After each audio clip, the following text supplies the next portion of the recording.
So here's my first robot. I printed myself those tracks with a 3D printer, and I have two batteries to power both the microcontroller and the driver motor. And I have this ultrasound,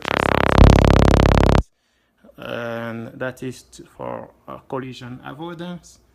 And I have my PlayStation 4 controller. Everything is already done, so I can move left, I can move right, I can do some rotation. Ooh, I can control the speed as well. Let's go back there.